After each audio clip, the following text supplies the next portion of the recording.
va démarrer. Donc moi, je me présente, je suis Anouk Rivière-Jérôme, je suis la fondatrice de Réseau.tech. Nous sommes un cabinet de recrutement et une agence de freelancing. Et dans ce cadre-là, dans notre activité d'accompagnement de freelance, nous on charge les missions et on propose aussi aux gens de les accompagner à s'installer avec différents partenaires et experts. Et aujourd'hui, c'est justement un de nos partenaires qui est venu représenter sa société Number, représentée par Camille Junot, mais je vais la laisser se présenter. Bonjour à tous, merci pour cette présentation Anouk.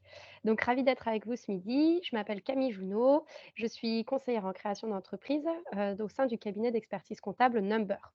Donc on est spécialisé dans l'accompagnement des indépendants slash freelance et on les accompagne sur le choix de la forme juridique et ensuite sur tous les sujets de comptabilité au quotidien. Très bien, très bien, très Voilà. bien. Donc, tu es une spécialiste de la création d'entreprise et surtout de cette phase critique qui est le démarrage et la construction de notre activité. Exactement, le démarrage, le lancement et forcément par rapport au sujet du jour, tout le sujet des frais que l'on peut passer sur Mm. l'entreprise parce que forcément ça touche directement à la comptabilité donc ça c'est vraiment notre quotidien. Et c'est justement la grande différence entre la micro-entreprise et d'avoir sa propre société avec une personne morale, c'est tout ce passage de frais, n'est-ce pas? Exactement, le la grosse différence entre une micro-entreprise et tous les autres statuts qui sont qui sont disponibles pour se lancer en tant qu'indépendant, c'est qu'en micro-entreprise, vous n'aurez pas cette notion de charge déductible. Vous n'avez pas la possibilité de déduire des frais, de votre chiffre d'affaires. Donc vous avez un abattement qui est forfaitaire, qui est, appliqué directement par les impôts, mais vous n'avez pas la possibilité d'optimiser au travers des charges que vous avez tout au long de l'année. Ça, c'est réservé aux statuts qu'on appelle juridiquement entreprise individuelle ou société. Très bien. Donc, du coup, c'est surtout un des gros avantages. Moi, je vois les freelances qui passent en société, c'est surtout pour pouvoir passer ses frais, pouvoir optimiser leur rémunération. C'est ce qu'on va voir avec toi, parce que quand on passe des frais, ben, il n'y a pas de charge. Donc, justement, on va passer sur la slide suivante, Rémi, avec la première question que j'ai pour toi. Déjà, c'est quels sont les frais qu'on peut faire passer sur sa société? Parce qu'on dit, OK, on va faire passer des frais, on va optimiser, il n'y a pas de charge dessus, mais on peut faire passer tout. Quelles sont les conditions? Alors la principale condition, c'est qu'il faut que ces frais soient, faits dans l'intérêt de l'entreprise. Donc il faut qu'ils aient un lien avec l'activité de l'entreprise. Il faut que ça permette son développement, il faut que ce soit nécessaire par rapport, à la situation géographique de l'entreprise. Bon après on va pouvoir, donner un peu plus d'exemples par la suite. Mais voilà, s'il y a vraiment quelque chose à retenir au départ, c'est qu'il faut que les frais, soient engagés dans l'intérêt de l'entreprise. Et Mhm. deuxième condition, il faut un justificatif, une facture, hein, qui soit éditée au nom de l'entreprise pour que cette dépense puisse être déduite sur l'entreprise. D'accord. Donc toujours garder Un ces cas factures. particulier, je sais que quand on crée son entreprise, on peut passer des frais qu'on a fait avant la création. Oui, c'est possible. Alors on remonte pas non plus, jusqu'à la nuit des temps, mais on a la possibilité de remonter jusqu'à 6 mois pour, ce qu'on appelle les investissements. Donc c'est les dépenses supérieures à 500 € unitaires et on remonte jusqu'à 3 mois pour les petites dépenses, donc inférieures à 500 € unitaires, donc petit matériel. Par contre, ce qui n'est pas pris en compte, sur ces dépenses anté-création, ce sont les dépenses de restauration, indemnité kilométrique, parce que là, c'est trop compliqué à rattacher à Mmh. l'activité même. Donc si par exemple, on s'est inscrit à une formation un peu spécifique, pour notre création d'entreprise ou si on a acheté un ordinateur, pour faire cette activité-là qui coûte 2 000 €, ça peut passer avant la création d'entreprise? Oui, exactement, ça peut passer. D'ailleurs, je crois Donc que faut c'était la slide suivante. d'accord, donc on peut garder toutes ces informations et il faut bien garder ces factures de aussi avant la création d'entreprise. Oui OK, et c'est d'ailleurs, important. pour préciser et vous donner une petite astuce, c'est que vous pouvez même, avant d'avoir créé votre entreprise, demander à vos fournisseurs de vous éditer des factures au nom de votre entreprise, même si elle n'est pas encore créée. D'accord. Ah, bah, Ça ça, vous c'est une permet bonne chose à d'avoir, savoir. Bah, justement, on va partir, dans les exemples. Je vais te donner plein de noms, plein de mots, plein d'objets qu'on peut acheter et tu vas nous dire si ça passe ou pas. parfait. C'est parti. Alors, bah, justement, un PC portable acheté 2 000 € 2 mois avant la création de la société. Donc oui, par rapport à ce qu'on disait juste avant, tout à fait, ça passe. Ah, et il faut une facture au nom de la société, par contre, il faut la faire refaire. C'est ça. Il faut en fait, s'il n'y a pas de facture au nom de la société, et qu'on n'arrive pas à la refaire, ça va être une revente. On va devoir revendre son ordinateur à son entreprise La seule chose qui est perdue dans ce cas-là, c'est la TVA. Parce que quand vous avez une facture d'un fournisseur, il y a de la TVA dessus parce que, Mmh. voilà, pour citer un fournisseur, la Fnac, quand ils vous vendent l'ordinateur, il y a, leur taxe, le TTC et vous, en tant qu'entreprise, vous allez pouvoir récupérer la TVA dessus. Sauf que si vous vous revendez l'ordinateur, vous, en tant qu'individu, vous n'avez pas la possibilité de facturer avec la TVA. Donc voilà, si vous n'avez pas de facture au nom de l'entreprise, la seule chose qui est perdue, c'est la TVA, mais par rapport au coût, initial, D'accord. c'est, on va dire, un moindre mal. Donc facture au nom de la société avec la TVA indiquée idéalement, comme ça on va pouvoir la récupérer. Oui, Et si on n'a qu'un ticket de caisse? non, ça passera pas. Il faut une facture. J'ai, 2 petites questions. La première, c'est 2 mois maximum pour un PC? C'est 2 6 mois mois, maximum? 6 mois, 6, 6. ça marche 6 mois. et 6, parce qu'on est sur un achat conséquent, c'est ce que tu disais tout à l'heure. C'est voilà, c'est dans la catégorie des investissements. Donc, pour reconnaître un investissement d'une charge classique, on a un seuil qui est à 500 € unitaire. Et pour vous donner un peu plus de définition sur un investissement, ça va être un matériel qui va être utilisé dans la durée dans l'entreprise. Ça va pas être des stylos qui potentiellement ont une durée de vie de 1 mois et encore. Mais voilà, un ordinateur, on va l'utiliser pendant des années. Donc c'est en ça qu'on appelle un investissement. Deuxième question. On a une deuxième question, Rémi? De quelqu'un? Vous avez des alors questions? c'était, est-ce qu'il y a une limite de temps avant? Et je trouvais que c'était Ah oui, ça. bah, limite de temps, ouais, c'est vrai, on l'a, Ouais. c'est, 3 à 6 mois. Allez, bah, question suivante. Les frais kilométriques. Alors je me déplace, je prends ma voiture, je vais chez un client, je roule, comment ça marche? Donc il faut que vous listiez les kilomètres que vous faites dans le cadre professionnel avec votre véhicule personnel. Donc il y a 2 conditions. La première, c'est que le véhicule que vous utilisez, il doit vous appartenir à vous ou à quelqu'un, de votre foyer. Donc sur la carte grise, on doit pouvoir, on il nous faut la carte grise, hein, et puis on doit pouvoir avoir le nom de la du propriétaire qui doit être vous ou quelqu'un de votre foyer. Et ensuite, il va falloir, tenir un listing des déplacements que vous faites. La totalité des kilomètres que vous allez parcourir à l'année sera transformée en euros au travers du barème kilométrique. D'ailleurs, petite actualité, il a été revalorisé là en début d'année et donc ça va vous permettre de vous rembourser, un montant qui est calculé en fait, la philosophie des frais kilométriques, c'est de dire: «Beh, je prête mon véhicule à mon entreprise donc, en contrepartie, mon entreprise participe aux frais du véhicule». Donc ça veut dire, je mets pas mon essence avec la carte pro, je ne fais pas les réparations de mon véhicule avec la carte pro parce que mon véhicule, il m'appartient à moi personnellement, donc je ne peux passer aucune dépense liée à mon véhicule avec mon entreprise. Mais la contrepartie, c'est que l'entreprise me rembourse des frais kilométriques. Ouais, en fait, la somme par kilomètre du barème permet de couvrir tous les frais d'entretien et cetera du véhicule. On le C'est trouve ça. où ce barème? Oh, sur votre moteur de recherche, vous mettez barème kilométrique 2023 et vous avez en fait un tableau à double entrée, le calcul et les fonctions à la fois des chevaux fiscaux du véhicule et de la distance que vous parcourez à l'année. Donc C'est c'est à le peu même pour près les 40 impôts, pour l'URSSAF, c'est le même pour Oui, tout le monde? c'est le même. C'est à peu près, entre 40 et 45 centimes du kilomètre pour vous donner un ordre d'idée. Mmh. Bah, très bien, merci beaucoup. Question suivante. Je vois qu'il y Ah avait une oui, bah, petite voilà, les question. frais de nettoyage de la voiture. Ah bah, voilà, je vais pouvoir, basculer et juste petite, parenthèse, il y a quelqu'un qui pose la question par rapport aux véhicules électriques. Oui, c'est aussi applicable aux véhicules électriques. Voilà, même s'il y a pas de puissance fiscale à proprement parler, mais on peut aussi se rembourser des kilomètres, en véhicule électrique. Alors je témoigne, je témoigne. Alors les maintenant, ils mettent un petit peu de chevaux sur les voitures électriques et puis dans le barème, il y a une majoration pour les Voilà. véhicules électriques. J'ai une voiture électrique à titre personnel depuis 6 ans et je passe des frais kilométriques et heureusement qu'il y a cette petite majoration parce qu'effectivement, j'ai envie de dire, il vaut mieux utiliser la voiture à essence qui pollue de mon mari que la mienne électrique. Ouais, c'est vrai que c'est pas Ça très rapporte pas grand-chose, mais ils ont rajouté une petite majoration là récemment. exactement. Donc les Les frais de frais de nettoyage. nettoyage, j'emmène ma voiture faire un magnifique nettoyage chez Car Wash à plus de 80 €. Ça passe ou pas? Bah, là, il me manque une information, c'est qui détient la voiture? Si c'est la société qui détient la voiture, oui, parce que ça fait partie des investissements de l'entreprise, donc bien sûr, l'entreprise nettoie sa propre voiture, donc là, pas de problème. Par contre, si on est dans le cas d'un véhicule qui est détenu à titre privé, là, non, ça ne passera pas. OK, c'est très clair. Ah, une bonne réponse. Ah, mais l'assurance de la voiture. Continuons sur Voilà. cette fameuse voiture. Voilà, on aura tout détaillé sur la voiture.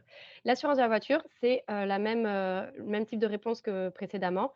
Si la voiture est détenue par l'entreprise, oui, c'est l'entreprise qui prend en charge l'assurance. Par contre, si la voiture est détenue à titre privé, ça doit être une assurance à titre privé parce qu'on assure, finalement le propriétaire du véhicule. Petite parenthèse aussi sur l'assurance voiture, quand vous allez mettre en place un système d'indemnité kilométrique, il faut avertir votre assurance pour avoir une extension d'assurance qui vous couvre dans le cadre de vos déplacements professionnels. Que si vous arrive un pépin, un accident, et que l'assurance prouve que vous étiez dans le cadre d'un déplacement professionnel, ils peuvent vous exclure, des indemnités parce que vous n'avez pas pris l'extension chez eux et bon, je ne sais pas s'il y a des Alors assureurs dans c'est la en salle, fait, mais c'est ils sont que plutôt par malins. défaut, vous êtes couvert au niveau de votre assurance pour les trajets, privés et pour les trajets pour aller sur votre lieu de travail et c'est tout. Et si dans la journée, vous allez voir un client, vous n'êtes pas couvert. Donc vous devez prendre effectivement la couverture des trajets, professionnels, des trajets de travail. Pour vous donner une idée, c'est un surcoût de 200-250 € annuels. Voilà, et franchement, ça peut sauver. Tout à fait. Question suivante? Ça, c'est un quiz en fait. Ah, j'adore celle-là. Une Tesla, 60 000 €, ça passe ou pas? Bah, oui, ça peut passer. En fait, on peut acheter une voiture avec une entreprise. Par contre, il y a un cadre, fiscal à tout ça. On a un barème, qui limite, le montant qui peut être pris en charge par l'entreprise. Donc typiquement sur une Tesla à 60 000 €, les 60 000 € ne pourront pas, tous être, on va dire, financés par l'entreprise.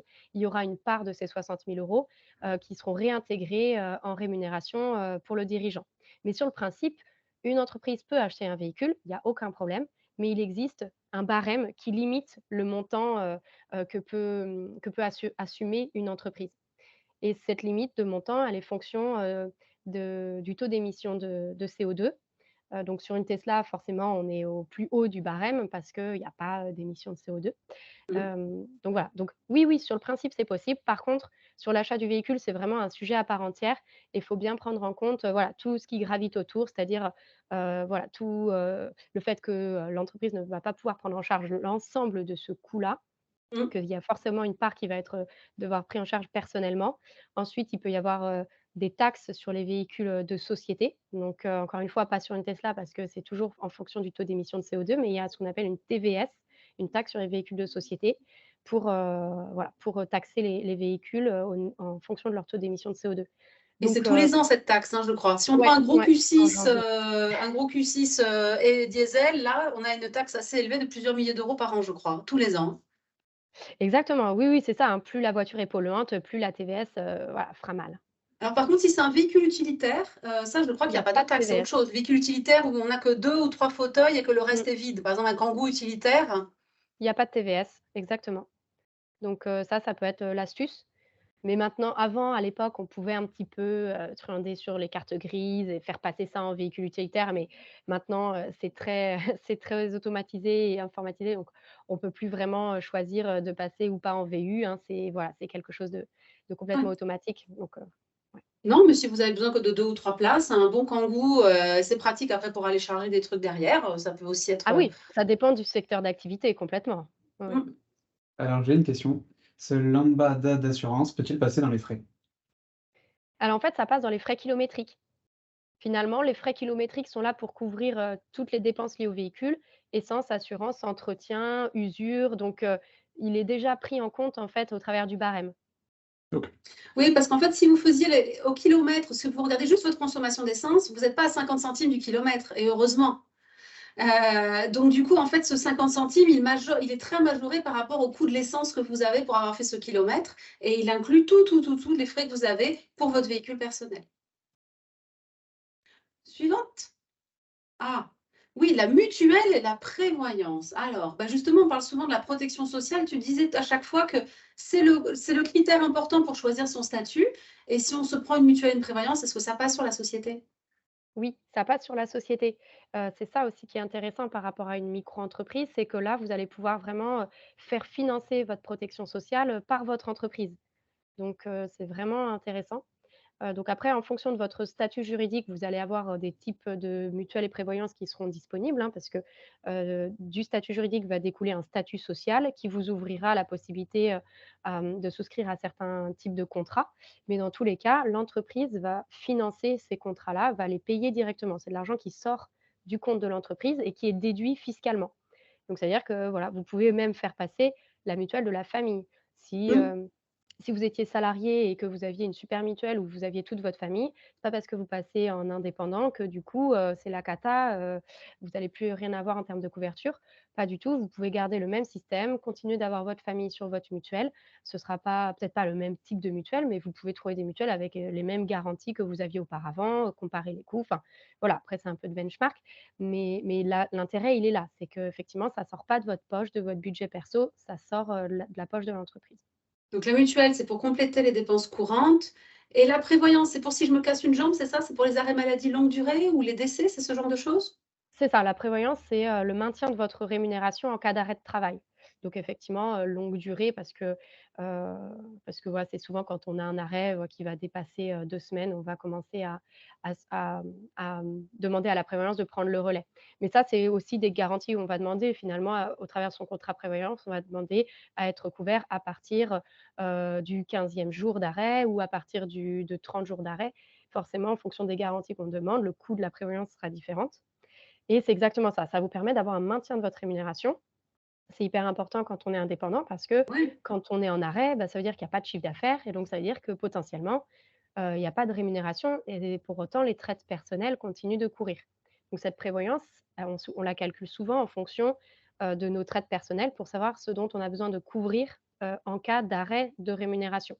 Donc on fait le calcul à titre personnel de toutes ces dépenses, fixes, mensuelles. On dit: «OK, moi il me faut au moins 1 500 € par mois, parce que sinon, si j'ai pas ça finalement je peux pas vivre». Sinon, il faut Donc piocher dans sa trésorerie et c'est dommage.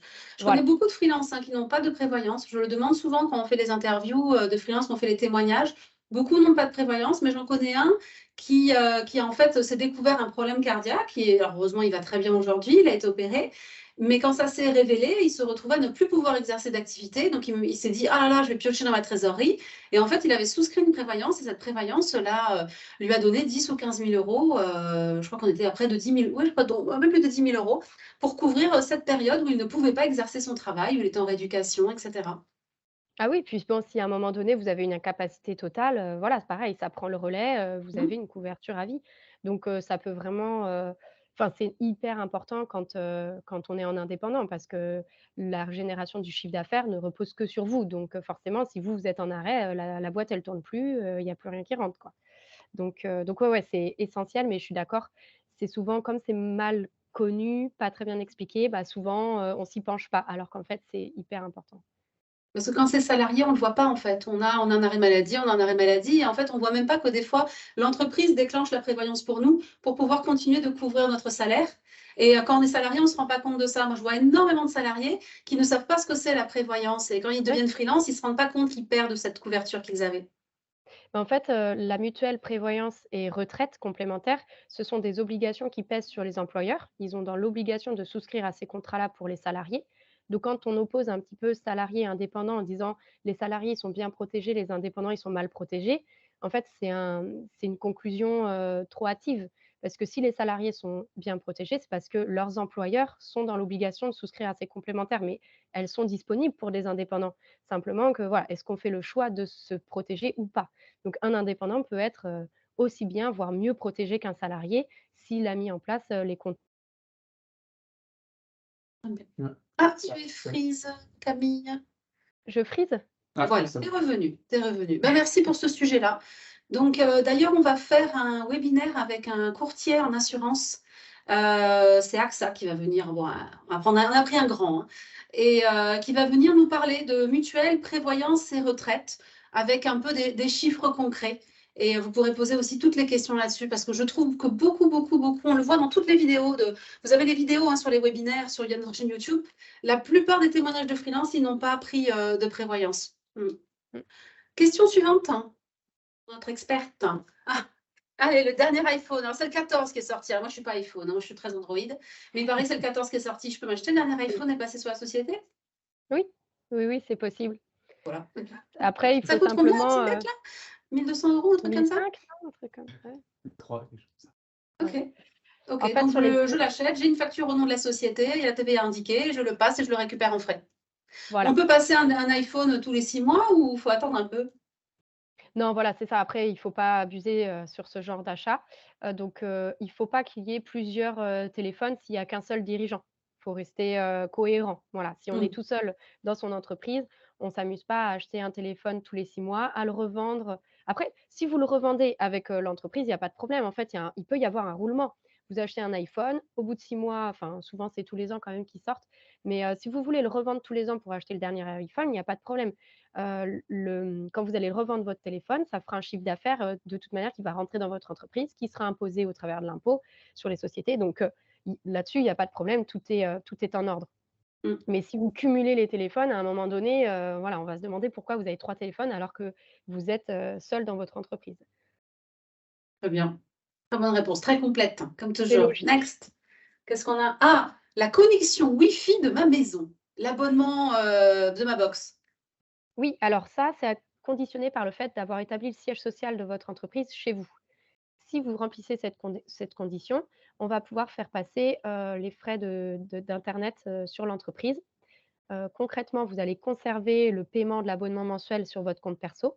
Par contre, il y aura un système de refacturation en fin d'année où on va passer, les frais, d'internet, sur l'entreprise et vous allez pouvoir vous rembourser. Mais la condition première, c'est d'avoir établi le siège social de votre entreprise chez vous. OK. Il en va de même pour, une part de l'électricité, du gaz et de l'eau. Donc là, on prend pas pour la connexion Wi-Fi, on prend la totalité parce que sur les activités de freelance, voilà, on travaille de chez soi, donc voilà, c'est la quasi-totalité de la consommation de la Wi-Fi, donc il y a pas de problème. Par contre, sur l'EDF, gaz et eau, on prend un prorata en fonction des mètres carrés, qu'on a déclarés à titre professionnel. Donc c'est un choix à faire quand on crée sa société pour la domiciliation. Si on domicilie chez soi, on va pouvoir passer ces frais-là. Si on se Oui, domicilie ailleurs, dans un endroit qui nous propose une domiciliation, dans un truc de coworking, on ne pourra pas passer ces frais-là. exactement, c'est ça. Alors j'ai une question. Quelle Mmh. proportion de ces frais peuvent être ventilés? Alors sur internet, c'est, la totalité. Sur, un téléphone mobile sur lequel on garde un forfait à titre perso, on va aussi pouvoir, passer la totalité. Après, on peut aussi faire le choix de passer sur un forfait pro, mais souvent ils sont plus chers donc l'un Mmh. dans l'autre, on préfère garder son forfait ou bien en prendre un second pour pas mélanger le pro perso. Sur l'électricité, tout ça, c'est des mètres carrés, c'est comment Voilà, ça fonctionne? c'est un prorata en fonction des mètres carrés. Donc, quand vous établissez votre siège social chez vous, il vous faut compléter un document, sur lequel vous allez indiquer le nombre de mètres carrés que vous utilisez chez vous. Le minimum, c'est 9. C'est en gros un bureau, en fait. On prend une pièce, classique. Vous pouvez mettre un peu plus. Par contre, on ne peut pas aller, au-delà de 1/3 parce qu'à un moment donné, votre chez vous, ça reste quand même votre habitation. Ça s'est pas transformé en bureau du jour au lendemain, quoi. Donc, OK. on va respecter cet ordre de grandeur et ensuite on fait un ratio. Donc si vous avez, déclaré 10 mètres carrés sur une maison qui fait 100 mètres carrés, il y aura 10 de la facture annuelle, d'énergie qui pourra être pris en charge par votre entreprise. Très clair. Merci pour cette réponse. Question suivante. Next. Un loyer. Bah voilà, on en parlait. Alors là, c'est pas l'électricité ni rien, mais est-ce que si je Mmh. domicilie mon bureau à la maison, ma boîte peut me payer un loyer? Oui, c'est possible. Toujours pareil, on va mettre en place le loyer en fonction des mètres carrés qu'on aura déclarés et en fonction du, prix du mètre carré dans sa situation géographique. Il faudra réaliser un bail, soit un bail de location si on est propriétaire, soit un bail de sous-location si on est, locataire. Il faut vérifier si on est locataire que le bail initial n'interdit pas la sous-location. Sinon, on ne peut pas aller, contre ce ou sinon il faut faire modifier le bail avec son propriétaire parce que des fois, ils se protègent, vraiment parce qu'ils ne veulent pas la sous-location. Mais après quand on leur dit: «Bon, en fait, c'est pour me sous-louer à mon entreprise», donc là, ça peut peut-être, se négocier avec votre propriétaire. Donc ça, Ah c'est le mais qui premier. dit bail, du coup, il va falloir que c'est ce loyer que j'ai touché, que je le déclare sur mes impôts personnels, du coup? Exactement. Ce loyer, c'est du revenu que vous touchez à titre perso, qu'il faudra déclarer dans une catégorie de revenus en fonction de votre, est-ce que vous êtes propriétaire? Dans ce cas-là, ce sera du revenu foncier. Si vous n'êtes pas propriétaire, ce sera, des revenus, du micro-BIC pour être un peu technique. Mais après, ça, si c'est le cas, de toute manière, on vous indique toutes les cases, sur lesquelles il faut reporter vos loyers. Donc pour donner quelques exemples, si, les cas où ça peut être intéressant, c'est si vous passez par exemple d'un statut de salarié avec un revenu, confortable à, demandeur d'emploi et que du coup là, vous passez d'un revenu qui était le vôtre en tant que salarié à un revenu du Pôle emploi. Donc forcément, il y a un petit peu de perte, dans la bataille. Donc là, ça peut être intéressant d'avoir du loyer en complément parce que Mmh. certes, vous allez le déclarer, mais de toute manière par rapport à votre niveau de revenu, d'avant, voilà, ce sera toujours de l'impôt quand même payé, ce sera moins d'impôts de toute manière que votre statut d'avant en tant que salarié. Donc c'est souvent les cas où on a du loyer. Après, c'est aussi fonction de votre tranche marginale d'imposition, tout simplement. Voilà, une personne qui est seule avec, 3 enfants, peut-être que ça sera intéressant de prendre du loyer parce que au niveau de son imposition, voilà, c'est plus compliqué d'arriver à des niveaux d'imposition quand on a beaucoup de parts fiscales, dans son foyer. Par contre, si voilà, on a 2 parts avec chacun, des revenus confortables, on va peut-être pas Mmh. se rajouter du loyer et du coup de la fiscalité en plus. Voilà, on va se rajouter de la fiscalité et les loyers sont quand même la fiscalité, elle va vite, hein. Ah bah, sur le foncier, ça va très vite. Alors j'ai un commentaire. J'ai entendu que le bailleur ne peut refuser, mais que dans ce cas-là, sous-location ne durera que 5 ans maximum. Alors ça, c'est pour, le fait de mettre le siège social à son domicile. Ça, En c'est la fait, on a domiciliation et pas la ouais, c'est la sous-location. domiciliation. En fait, quand vous domiciliez votre entreprise chez vous, ça ne veut pas dire que vous allez forcément mettre en place un loyer. Vous avez le siège social à votre domicile, mais vous pouvez très bien mettre à disposition gratuitement, l'espace pour votre entreprise. Donc ça, la notion des 5 ans, c'est uniquement pour la domiciliation de votre entreprise chez vous. Voilà, vous n'êtes même pas obligé de demander au propriétaire. Vous savez que de toute manière, vous avez 5 ans où, il a pas «son mot à dire» entre guillemets. Mais pour le loyer, c'est différent. Voilà, c'est encore, une autre étape.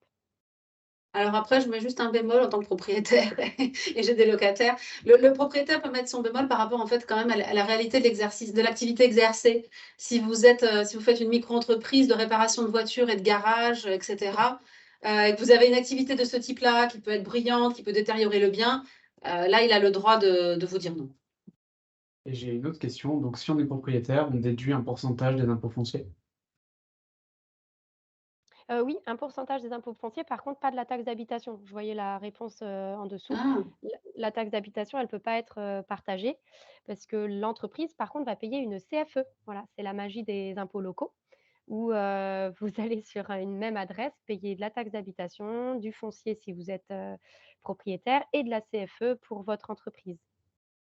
Ah oui, donc si on domicilie, son entreprise chez soi, on va payer la CFE en fonction de son lieu d'habitation. Si la société, elle est domiciliée ailleurs dans un coworking, elle paiera la CFE par rapport à ce lieu de coworking. Voilà, donc le fait d'avoir tout chez soi, on a l'impression qu'on paye en triple. La CFE, de toute manière, vous allez la payer, où que vous mettiez votre, siège social. Mais le fait de le mettre chez soi, c'est vrai qu'on commence à avoir les impôts locaux qui s'additionnent, quoi. Oui, j'avais un locataire qui était en micro-entreprise. Moi, lui, il payait la taxe d'habitation en tant que locataire. Moi, je payais le foncier et lui, il payait la CFE en plus, parce qu'il avait mis sa micro-entreprise domiciliée dans ce bien. Et puis si toi, tu avais, un Et j'avais un LMNP, LMNP et je tu payais payais de la aussi la CFE aussi. CFE. Merci de rajouter. On payait 4 fois, taxe d'habitation, CFE, taxe foncière, CFE. Voilà, Pour c'est 29 bien. mètres carrés. Eh ben, dis donc, ils étaient rentabilisés, hein. Et c'était pas une Ouais. paille, hein, On on en parle quand même de rigole, mais 600, 700, 700 €, hein, ça va vite. mmh. Question suivante. Ah, un beau costume. Alors moi, c'est une belle robe. Une belle robe pour mon prochain entretien client. Allez, une robe à 500 €, je me fais une folie. Et mets le bouton qui vont avec. Non, ça, c'est pas possible. En fait, la règle la règle, c'est qu'il faut pas, si vous achetez des vêtements, il faut que ce soit des vêtements qui soient réservés à l'activité professionnelle. Il ne faut pas que vous puissiez les porter dans un autre contexte qu'une activité pro. Un beau costume, vous pouvez le remettre à un mariage, à un anniversaire et cetera. Donc du coup, on n'a pas, le lien avec vraiment l'intérêt direct de l'entreprise. On se souvient de ce qu'on a dit au tout début, du webinaire. Il faut que chaque dépense engagée soit engagée dans l'intérêt de l'entreprise. Là, quand vous achetez un beau costume, certes, vous allez vous dire, «Ça va peut-être me permettre de signer ce nouveau client», mais peut-être que consciemment, inconsciemment dans votre tête, vous allez vous dire: «Ah bah, si ça sera pratique pour le mariage de mon pote, dans 2 mois». Voilà, donc là, Par contre, les c'est chaussures de sécurité ou voilà, un chaussures de pantalon, sécurité. en pantalon, de sécurité aussi? Voilà, moi j'ai des entreprises de nettoyage. C'est vrai que voilà, sur, des vêtements, de nettoyage, qui sont, des vêtements un peu techniques en fait. Les blouses Mmh. d'infirmières, les robes d'avocat, bien sûr, tout ça, ça va être des vêtements qui seront pris en charge par l'entreprise. Ou Bah, nous, sinon, il faut on a qu'ils des soient freelances floqués. qui interviennent en salle serveur et effectivement, donc, leurs clients leur ont demandé d'acheter des chaussures de sécurité pour pouvoir aller là et donc ça, c'est Voilà, couvert. là, on voit bien qu'on va pas mettre les chaussures de sécurité, au prochain mariage. Voilà, c'est c'est Très bien. même Donc les si on frais peut de les utiliser pour représentation, c'est faire, ce que pensent souvent les gens, ça n'existe pas en fait. ça n'existe pas, par contre, C'était très vite. c'est voilà, c'est assez, ça peut être litigieux en fait, donc il peut y avoir des conditions, on peut affiner la règle. Nous, notre position, c'est de dire: tant que le vêtement, il peut être porté dans un autre contexte qu'un contexte professionnel, on le passe pas. Parce que voilà, à chaque fois, à chaque, contrôle, c'est retoqué, donc les impôts, ne n'apprécient pas. Donc voilà, après, c'est le système, du contrôle, hein, c'est aussi, le pas vu, pas pris. Donc, en fait, vous pouvez très bien avoir un copain qui vous dit: «Oh bah, moi je l'ai déjà fait, il m'est jamais rien arrivé». Ah bah oui, tant Mmh. qu'il y a pas de contrôle, il arrive rien, hein. Mais, le jour où il y a un contrôle, ça passera, difficilement. Donc voilà, c'est l'éternelle position, à opter, quoi. Alors, j'ai une question. Si mon client, une banque, impose une tenue Mmh. professionnelle en l'espèce d'un costume, je ne peux pas le passer passer l'achat de ce costume en frais. Bah, voilà, là, on est sur un cas, bon, là, ce sera, à voir en vraiment du cas par cas. Ça peut être effectivement, là, une situation dans laquelle, on peut avoir un peu une exception. Parce que si c'est vraiment imposé par le client et forcément, ça peut être, à un moment donné justifié. Donc, en fait, c'est toujours il faut se dire, il faut être en mesure de justifier en cas de contrôle. Donc, Et c'est qui voilà, qui d'avoir, contrôle? les impôts. C'est les impôts ou l'URSSAF? C'est les impôts, c'est le fisc. C'est les impôts, ouais. D'accord. Les Parce qu'en l'URSSAF fait, peut c'est déduit contrôler, mais des pas sur ces revenus de la sujets-là. société, donc du Voilà, en revenu fait. imposable de la société, c'est ça? Exactement, exactement. Si on achète, des costumes ou des robes, à 1000 balles, bah, le problème, c'est que derrière, c'est, de l'IS, en moins pour, les impôts. Donc ils Mmh. vont vérifier que tout ce qui a été, déduit fiscalement sur l'entreprise respecte bien les règles de déductibilité. Donc si cette tenue en fait, après, il faudra avoir donc un justificatif et puis des arguments en cas de contrôle, donc conserver bien s'il y a des traces écrites de cette, voilà, de cette imposition par le client, de Mmh. cette, tenue vestimentaire et après ne pas aller dans l'excès. Voilà, on va pas acheter du coup le costume, Louis Vuitton, quoi. Peut-être qu'on achètera un costume, dans une marque un peu plus, accessible. D'accord, Ouais, voilà. très bien. Vaste sujet cette question. Oui, ah Question bah, faut suivante. Ah, est-ce que je peux acheter une centaine de bouteilles de vin et remplir ma cave? alors, la suite de la question me Je donne crois que un c'est moi indice. qui ai dû la mettre cette question. Si c'est pour, un usage personnel, non. Par contre, si vous achetez une centaine de bouteilles de vin pour les distribuer, à vos partenaires, clients, sous forme de cadeaux clients, là, Mmh. oui, voilà. Donc il faudrait Après mieux que vous ce allez soit me dire, marqué cadeau client, sur la facture c'est ça. ou coffret cadeau. Oui ou après, en fait, la règle, c'est toujours pareil. En cas de contrôle, Mmh. si vous achetez une centaine de bouteilles de vin, le mieux, c'est d'avoir un listing, de votre côté, dans votre gestion d'entreprise. Vous avez fait un petit listing en fin d'année et vous avez 100 lignes et en face, des 100 lignes, vous avez le nom du client à qui vous avez fait le cadeau. Voilà. D'accord. En fait, il faut toujours être en mesure de justifier ses achats. Donc si dans les 100 bouteilles, vous en avez gardé 20 pour vous, bah, c'est voilà, c'est la même problématique du, pas vu, pas pris, voilà. Faudra attendre et puis croiser les doigts que qu'il y ait pas de contrôle. Je me Bon note, on a après offert des petites boîtes de chocolat à Noël. Effectivement, on avait défini à quel client et il faut garder ce fichier voilà, du coup précieusement qui est on a offert tant de boîtes à tel client, et cetera. OK. exactement. En fait, il faut pas oublier que l'argent de son entreprise, c'est pas le nôtre, donc il faut pouvoir être en mesure de justifier, de toute l'utilisation qu'on fait, de cet argent-là. Question suivante. Est-ce qu'on peut acheter des verres et de la vaisselle? Alors là, ça va dépendre du contexte. Imaginons que vous avez, des bureaux avec une cuisine, bah, oui, vous pouvez, équiper bien sûr votre cuisine pour que vos salariés, collaborateurs puissent, manger dans de bonnes conditions. Si, vous faites, de la location, enfin, si vous faites par exemple de l'événementiel et que des fois vous louez, de la vaisselle et des verres pour des événements, bah, bien sûr aussi. Par contre, si le Mmh. siège social, c'est chez vous, là, par contre, ça va être plus compliqué de justifier que vous avez acheté de la vaisselle, pour votre entreprise. Donc non, là, ça ne pourra pas être justifié. Donc on revoit toujours cette règle, hein, qui est l'utilisation pour l'entreprise et la justification. On peut avoir des Mmh. passages de facture, un peu particuliers, mais si c'est justifié, c'est bon. Mmh. Voilà et nous souvent on a souvent des fois on peut avoir des personnes qui se justifient un peu auprès de nous. Nous on est expert comptable, on enregistre la comptabilité. Après, nous on va conseiller, on va dire: «Attention, là non, c'est pas possible, là oui».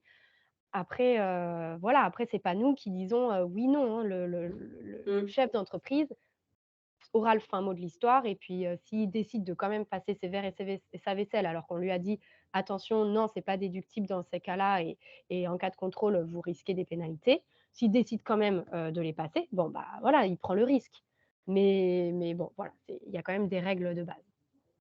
Oui, parce qu'en cas de contrôle, il va falloir rembourser ça, mais enfin, les impôts qui n'ont pas été payés là-dessus, et il va falloir aussi payer des majorations, des...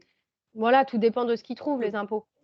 Tout dépend de d'accord, ce qu'ils trouvent. Après, ils peuvent, mettre, aussi des pénalités en plus ou pas. Enfin, là, les selon contrôles, la bonne c'est pas foi. très, voilà, ça ouais, exactement.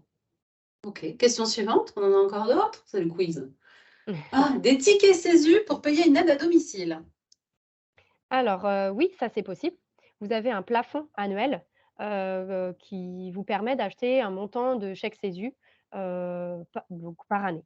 Donc ce plafond, il est de, mince, je l'ai plus de tête, je crois que c'est 2 200 €. Je vais le retrouver de suite. Donc ça vous permet 2 301 €. Donc vous avez jusqu'à 2 301 €, de chèque CESU, à acheter avec votre entreprise. Vous n'êtes pas du tout obligé d'aller au max, hein. Si vous en avez besoin que de 1 000, vous en achetez 1 000. L'intérêt, c'est que, bah, cette dépense, elle est faite sur l'entreprise, mais vous en bénéficiez à titre personnel. Mmh. Les chèques CESU que vous achetez avec votre entreprise, ça vous permet de payer, garde d'enfants, ménage et cetera, à titre privé. Ah, Vous bah ça, bénéficiez d'un c'est un ouais, super moyen d'optimisation. c'est ça et vous avez un crédit d'impôt de 20. Ah, on Ah, a un petit ça, freeze. c'est. Pardon? Ah, c'est On bon. avait un petit freeze. On a un crédit d'impôt de combien?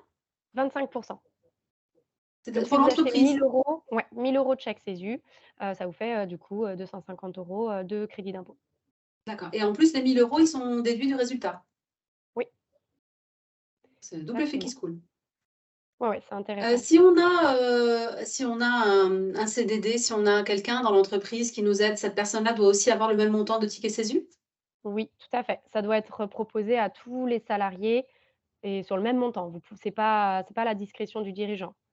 Tout le monde doit avoir la même chose. Vous ne pouvez OK, pas vous prendre 2 300 et proposer 1 000 € aux salariés, c'est pas possible. C'est vous et les salariés, vous devez toujours avoir la même chose. ça marche. Next. Ah! Oui, là, c'est de l'électronique, hein, désolée. Ouais, Tu sais, on va je suis expliquer allée ce que c'est. voir, Un hein, board d'évaluation STM32 à 300 €. je suis allée voir ce que C'est une c'était. carte électronique qui nous permet de faire de l'évaluation et de faire du debug et de commencer à mettre notre Mmh, logiciel dessus, et cetera, si on est, par exemple, freelance en électronique. exactement, donc c'est exactement ça. Si vous êtes, je sais pas, si vous faites, de la location de chambre, bon là, ça va être compliqué à justifier, quoi. Peut-être que vous êtes, fan d'informatique, sur vos heures, privées, mais du coup, ça ne sera pas justifié par rapport, au secteur d'activité de votre entreprise. Mais bien Mmh, sûr, là, si vous êtes, freelance dans l'informatique, il y a pas de sujet, vous achetez ça avec l'entreprise. ça marche. On a d'autres? Ah! Bah, encore une fois, là, c'est des cas réels. Je connais des freelances Ouais. qui font des ils ont des mini bureaux d'études, bah, justement en Mmh, électronique, et j'en connais un qui va s'acheter un oscilloscope, et les oscilloscopes très, très haute fréquence sont extrêmement chers. Donc un oscilloscope de je 75 vois 000 ça. €. Bah oui, c'est possible. C'est possible à partir du moment où, ça répond, à un besoin de votre entreprise pour son développement parce que, sans ça, vous pouvez peut-être pas accéder à certains marchés ou à certaines demandes clients. Donc, si c'est rendu nécessaire par rapport au développement de votre entreprise, bien sûr, ça va être, Ah, possible. Après, peut-être que vous allez avoir besoin de le faire financer en partie. Donc là, ça peut être aussi le moment de demander, peut-être une aide de la banque et de le faire financer, en partie par la banque. Mais et donc là, on peut regarder, par la suite enfin, dans un cas réel, on peut regarder ce qui est possible de faire au niveau du financement. Mais en tout cas, oui, c'est quelque chose, sur lequel l'entreprise peut investir. Mais là, on est dans un cas d'investissement, hein. Typiquement 75 000 mmh. €, voilà, ce sera traité comme un investissement en comptabilité. Mais du coup, en comptabilité, ça se passe comment? Parce qu'on déduit pas les 75 000 € du résultat de l'année où on a Non, acheté l'oscilloscope? non, on déduit, l'amortissement. Donc en fait, un investissement, il s'amortit sur une durée. Donc la durée, elle est, déterminée, en fonction du type de bien matériel ou immatériel que vous achetez. Donc, ça va être 3, 5, 10 ans. Et donc sur cette durée, on va, étaler le prix, d'achat et donc, chaque année, on va déduire la part qui est amortie durant l'année et OK. jusqu'à la durée enfin jusqu'à épuiser en fait, hein, tous les amortissements et à la fin, on a comptablement un matériel qui vaut 0, même si vous pouvez toujours le revendre au prix du marché. C'est une valeur comptable. D'accord, donc l'oscilloscope 75 000 €, si je l'amortis sur 10 ans, tous les ans, j'ai 7 500 € qui sont déduits du résultat de ma société Exactement, et ça déduit la valeur de l'appareil, descend d'autant. OK. exactement, Oui, la valeur comptable. très bien. Question suivante. Question suivante, qu'est-ce qu'on a après? Ah, des cours de conversation d'anglais. Bah, voilà, pour mon activité, j'ai besoin d'aller parler un petit peu anglais et est-ce que je peux déduire ça?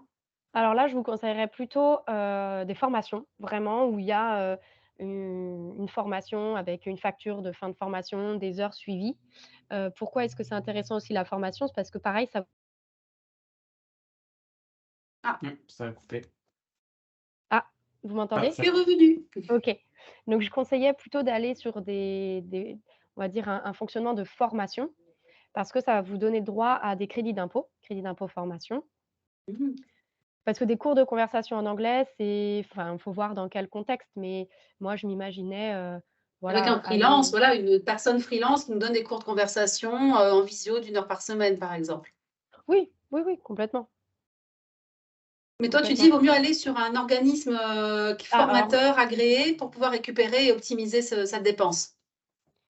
voilà, alors pas forcément agréé, hein, le système de formation, il suffit juste que le formateur, il ait fait une déclaration initiale à l'adresse et qu'il ait un numéro de formateur. Il y a pas besoin qu'il soit Calliope ou que sais-je. Ah! Il y a juste besoin qu'il soit formateur, qu'il puisse délivrer une facture de formation avec un nombre d'heures de formation et ce nombre d'heures permet de calculer le crédit d'impôt. D'accord et le crédit d'impôt, il est de combien? Ça fonctionne comment? Il est d'environ 10 € par heure de formation. Après, il y a un plafonnement, donc on ne OK. peut pas non plus faire, 150 heures et se dire: «Voilà, je déduis à 1 500», mais le plafonnement, il est autour de 40 heures, 42 je crois. OK. Allez, bah, question suivante. Si vous avez aussi des questions spécifiques, allez-y, hein, n'hésitez pas. Ah, alors encore une fois, hein, moi je travaille beaucoup avec des freelances en électronique et parfois les clients leur demandent de passer une habilitation électrique. Ça Mmh. dure 2 ou 3 jours auprès d'organismes, spécifiques et on va être habilité à manipuler des courants forts ou des tensions fortes qui Ouais, peuvent électrocuter et tuer bah quelqu'un. oui, il faut mieux être habilité alors. Donc oui, là, on est typiquement dans le cas d'une formation, hein, même si on va parler d'habilitation, mais souvent ça Mmh. va prendre la forme d'une formation. Là donc oui, oui, tout à fait, c'est possible. Ouais, ouais. Et une certification, je suis administrateur système et réseau, j'ai une certification Cisco à, je ne sais pas, ça coûte 300-400 balles, Mmh. à payer. Oui, aussi. OK, Oui, oui. nickel. Tout ça, ça vous est utile dans le cadre de votre activité, donc bien sûr. Question suivante. Ah oui, un abonnement LinkedIn Premium avec des emails. Oui, ouais, ouais, bien sûr. Voilà, pour faire de la prospection, voilà. Bon, Du bah, super. recrutement, de la prospection, bien sûr, c'est un outil professionnel, un réseau professionnel, donc pas de problème. OK. Qu'est-ce qu'on a d'autre comme question? Il y en a que j'aime bien.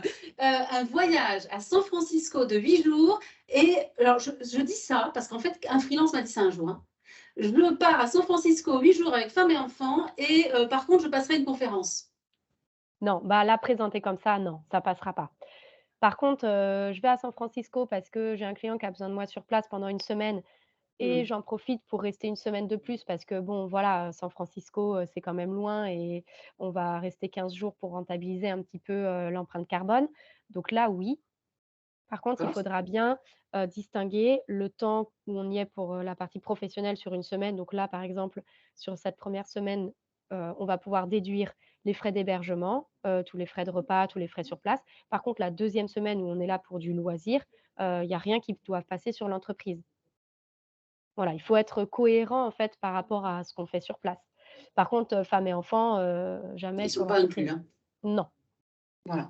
Mais par contre, on peut se payer son billet d'avion et on peut en Ouais, profiter pour aller voir un ami pendant 3 jours, après, mais les frais liés à cette visite personnelle ne doivent pas rentrer dans le reste. Mais du coup, on peut en profiter de son voyage pour passer exactement. voir des gens qu'on connaît à San Francisco. Voilà. Donc voilà, c'est ça, c'est qu'il faut rester, cohérent par rapport à comment dire? À la nature du voyage et ce qu'on y fera vraiment. Ça marche. Alors j'ai une question, et pour les déplacements pour un congrès, par exemple? Oui, bah, voilà, que vous déplaciez pour une formation, un congrès, pour aller voir un client, pour, peu importe finalement, le cadre, mais tant que ça reste professionnel en fait, hein, vous allez voir quelqu'un, dans le cadre de votre entreprise, de votre développement, donc c'est des voyages qui vont être, déduits. Mais là, présentés sous cette forme-là, quand on Quand on voit que finalement, on va passer à une conférence, où on a trouvé un Mmh. lien un petit peu avec son activité et on pense que ça Mmh. va justifier tout le voyage. Non, là, le voyage, il est d'abord motivé d'un point de vue personnel et puis on se dit: «Bah, tiens, peut-être que je peux trouver un petit filon pour faire passer ça sur la boîte». Non, là, on voit bien que la réflexion, elle est biaisée. Par contre, si vous avez besoin d'y aller pour raisons professionnelles et que du coup vous dites: «Bon, bah, tant qu'à y être pour des raisons professionnelles, j'en profite pour faire des trucs un peu, perso, mais je scinde Mmh. bien qu'est-ce que je paye avec l'entreprise, qu'est-ce que je paye avec le pro», là oui. D'accord, donc par exemple, moi je pourrais partir à une conférence en cybersécurité à Paris, je prends mon vol, pour le vendredi matin, je rentre, par contre le dimanche soir et j'y passe le week-end. Le vendredi, tous mes frais par contre mon billet d'avion aller-retour, il peut être pris en charge par l'entreprise, même si je rentre le dimanche Oui, soir? oui, parce que de toute manière, tu aurais fait l'aller-retour le vendredi, donc que tu fasses le retour le vendredi ou le dimanche. C'est pareil. Mmh. OK. Mais ça, je l'ai entendu, hein, c'est pour ça que je l'ai mis, hein, parce que j'ai entendu, des Ah freelances. oui, La ça Tesla, m'étonne 60 pas. 000 € aussi, je l'ai entendu, hein, donc c'est Oui, pour ça oui, qu'elle était sortie. oui, Qu'est-ce oui. qu'on a d'autre? Qu'est-ce Faut qu'on a poser d'autre les comme questions idée? de toute manière, on sait jamais. 200 Ah, du t-shirts. concret, 200 t-shirts. Alors j'ai posé la question parce que moi j'en ai là, j'ai 2 cartons de 100 t-shirts chacun.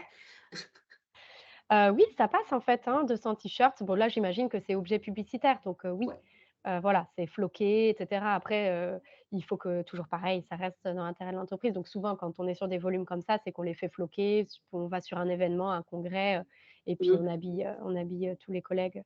Donc Donc oui, là, oui, on peut bien sûr. passer des vêtements du coup cette fois-ci. Voilà, mais c'est floqué. En fait, c'était tout à l'heure, l'histoire du costume, c'est qu'on va rarement faire floquer son costume avec le nom de sa boîte en gros dans le dos. Voilà, ça fait pas très pourquoi pas, Si, hein, ce mais serait une bon. bonne idée. Je vais mettre un gros connecteur là sur ma robe, je vais faire une robe à tissu spécial. Voilà, donc là, oui, hein, si c'est floqué, il y a pas de problème. Après, j'en ai eu un aussi, il m'a dit: «Bah, je vais le faire floquer, mais à l'intérieur, genre, sur la doublure». Bon, là, non, faut pas prendre, Il y en a des malins quand oui, même, hein? il y en a des malins, ouais. Non, mais Des voilà, malins. faut OK, donc donc tous les objets publicitaires, les oui. stylos, les clés USB, les t-shirts. On n'est pas obligé d'en faire 200, mais on peut en faire des Non, bien sûr, quantités et tous les objets publicitaires. OK. voilà, exactement. Ensuite, qu'est-ce qu'on a eu d'autre? Ah, oui, les business clubs, les clubs d'entreprise. Mmh, Bon, c'est 1 000 €, c'est les plus chers. Il y en a qui sont beaucoup moins chers, bien évidemment, mais je m'inscris à un club, je vais aller à des événements. Moi, par exemple, je suis inscrite au Very Club. C'est un club, d'entreprise, pour l'écologie, où on fait des ateliers, autour de l'empreinte carbone de notre entreprise et des gestes que l'on peut mettre, au quotidien pour la diminuer. Est-ce que ça, je peux le passer? oui, bien sûr. Bah, de toute façon, il y a business club, on sait que vous êtes là pour le business, donc il y a pas de problème, ça passe sur l'entreprise. OK, on fait du réseau. Bah, j'en profite, hein, pour glisser mes questions à moi, hein, parce que du coup, comme j'ai accès à Camille pendant 1 heure, on en profite, hein. Allez, qu'est-ce qu'on a d'autre? Ah, 800 € pour la création d'un logo par un freelance. Ouais, bien sûr. Le montant finalement a pas vraiment d'importance dans la question. Là, vous avez besoin de faire un logo, pour votre entreprise, voilà, il passera, il y a pas de problème. OK. Ah, bah, encore? Le lavage de ma Oui, voiture, on en a déjà parlé? oui, oui, oui, Ah il oui, faut qu'elle soit bien oh, le propre. bureau électrique qui monte et qui descend avec les 4 écrans et les gros supports devant là, le truc, magnifique à la Minority Report.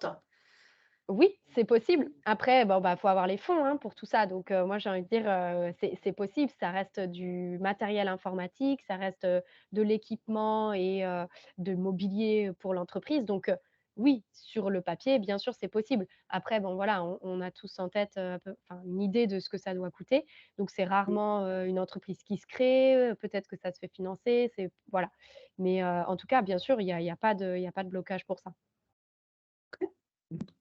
J'ai une Le question, bureau qui monte du et qui coup, descend, un freelance pour, faire son site web, ouais. heu, Bien sûr, ouais, Oui, ouais, il peut comme le déléguer, logo tout à l'heure?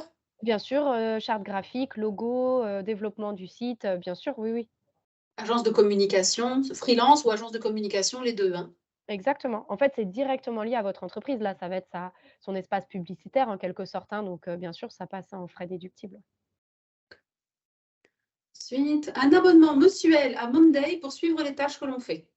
Oui, ouais, ouais, pas Donc tous les forcément que à logiciels Monday, dont on a hein, mais besoin voilà. pour faire notre activité ou pour Ouais, même faire le suivi ou pour optimiser notre activité, on peut les passer. ouais, c'est ça, tout à fait. OK. Qu'on soit un fan de Notion, Monday, Trello, Asana. J'en suis de plusieurs, comme ça j'ai fait de Il la y en pub a pour tout le pour, monde. voilà, c'est ça, il y en a pour tout le monde.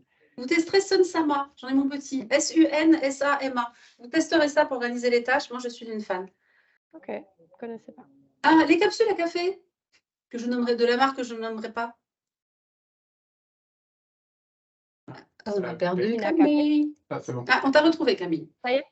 Donc oui, les capsules, ça passe, hein, à partir du moment où on a acheté bien sûr une machine à café, hein. Si on achète que des capsules sans avoir acheté la machine à café, ça peut paraître un peu bizarre. Mais oui, oui, ça passe. Mais si je prends l'exemple, ma société, elle est domiciliée chez moi, donc j'ai une machine à café. Ah oui, non, bah là, non, oui. Là, Ok. non, ça passera pas. Faut Bon. que vous soyez dans un bureau. Ouais, ouais, ouais. Bah, nous, on a un Même chez soi, coworking et il y a une énorme machine et on achète les capsules à café pour toute l'équipe. Ça ah oui, passe. d'accord. Oui, bien sûr, parce que c'est prévu par le coworking, donc là, vous avez plus qu'à acheter oui, oui, bien sûr, là, ça passe, ouais. Par contre, chez D'accord. soi, non, parce qu'on voit bien que la machine à café, elle va pas être utilisée, uniquement pour le pro et des capsules, du coup, encore moins, donc non, à la maison, ça passera pas. Ok. Question suivante. On a eu plein d'idées, hein.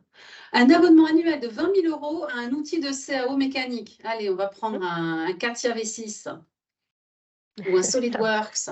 ça m'éclaire pas plus, de le nommer, mais mais oui, oui, oui, ça toujours pareil, hein, si c'est votre cœur de métier, bien sûr, ça passera, ouais. Ouais, parce que c'est une problématique, hein, les freelances qui sont par exemple dans la CAO mécanique, souvent les clients fournissent le jeton de licence, mais des fois, les clients s'attendent à ce qu'il l'ait, surtout s'ils sont en télétravail, qu'ils Mmh. aient eux-mêmes leur jeton de licence et on est quand même sur des coûts Ouais. annuels de 20 000 € tous les ans qu'il faut renouveler, ouais. OK. D'accord, OK. Ouais, donc ça peut passer effectivement, bien sûr, si c'est rendu nécessaire par la mission, par le client, bien sûr.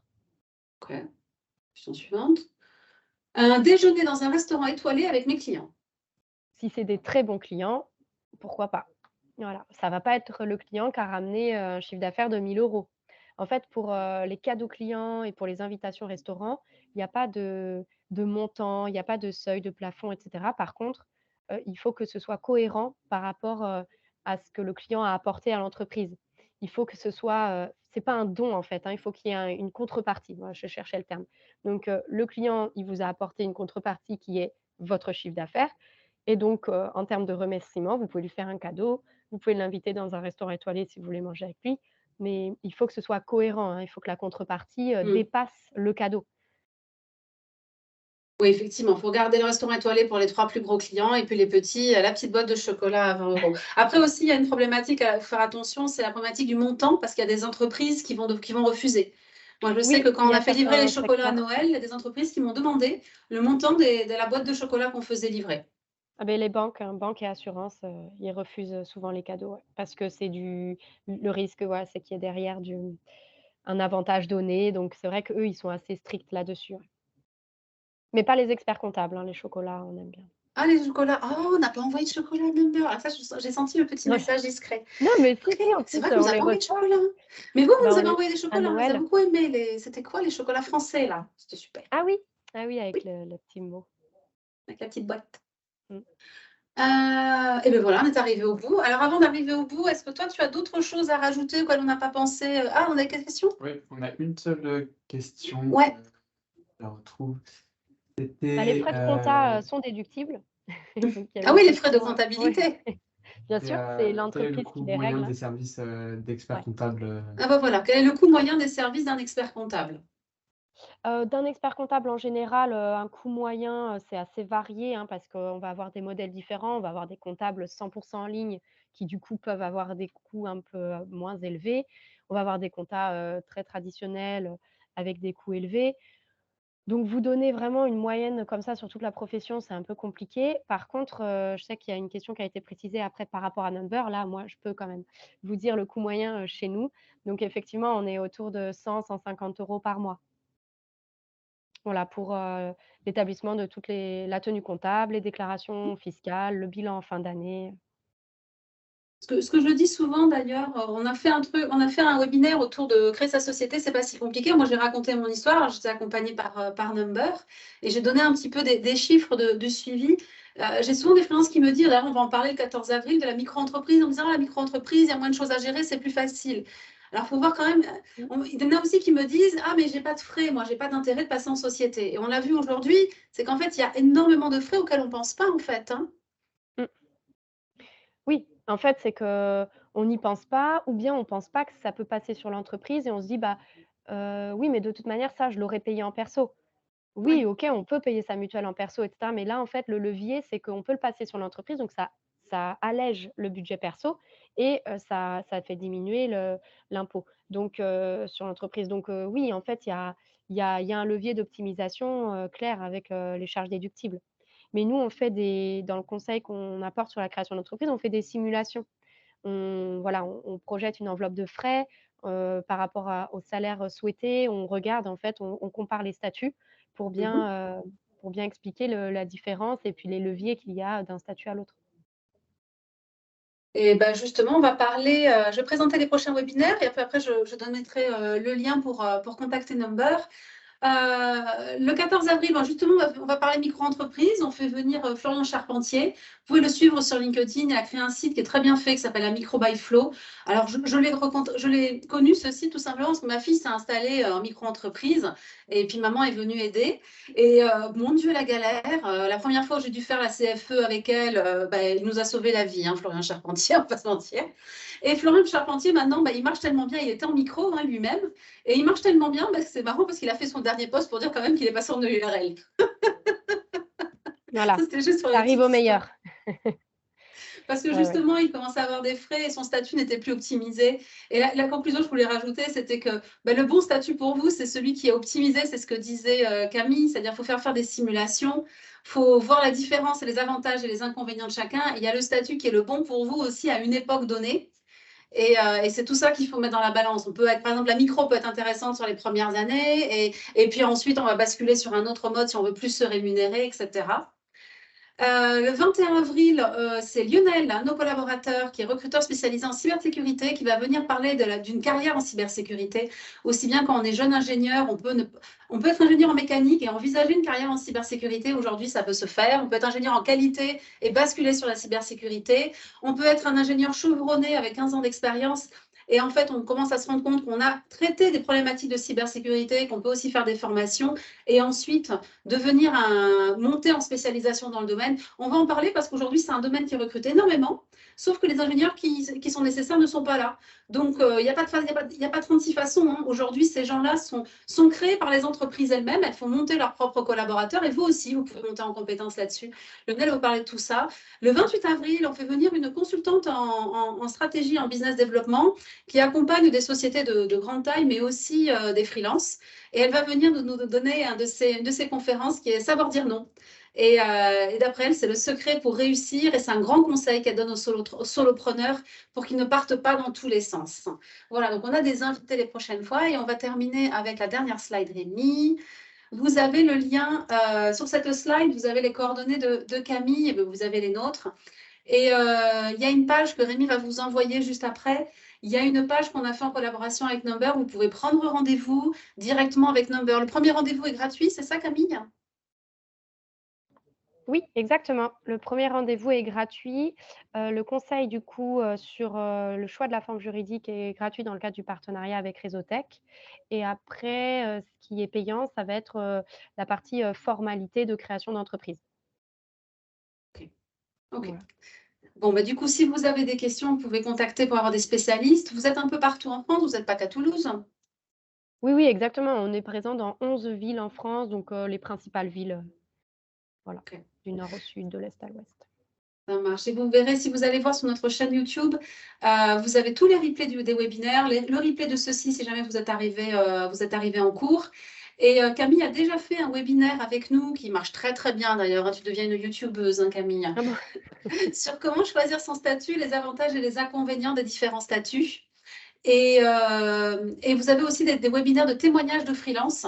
Et d'ailleurs, il y en a plusieurs hein, qui se sont installés avec vous et qui témoignent bah, de leur installation et de leur tenue de compte et de leur suivi et de leur interaction. Ils sont plutôt satisfaits. Voilà. Quel conseil tu donnerais à quelqu'un pour choisir le bon comptable ou la bonne société pour les accompagner sur ces problématiques? Qu'est-ce qu'il faut Ouais. regarder?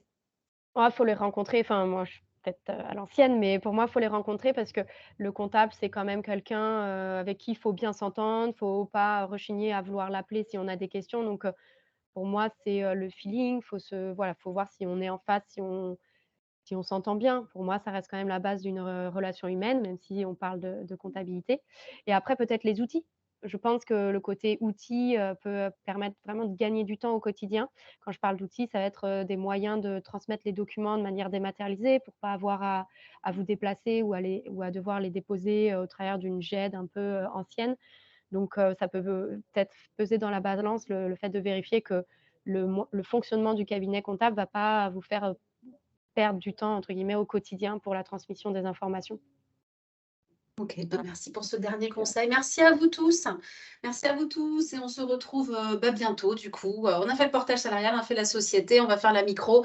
Vous saurez tout et vous pourrez choisir. Et puis un statut, c'est pas définitif. Ça évolue dans la vie. Vous le verrez aussi dans les témoignages. Il y en a qui ont pris un premier statut, ensuite ils ont changé, etc. en fonction de leurs besoins. Je vous dis à bientôt. Je vous dis un bon week-end. Au revoir. Merci pour Yannick, votre merci avis. Rémi. Toujours un Au revoir. plaisir. Au revoir. Merci Merci d'être à prêté tout le au monde. quiz.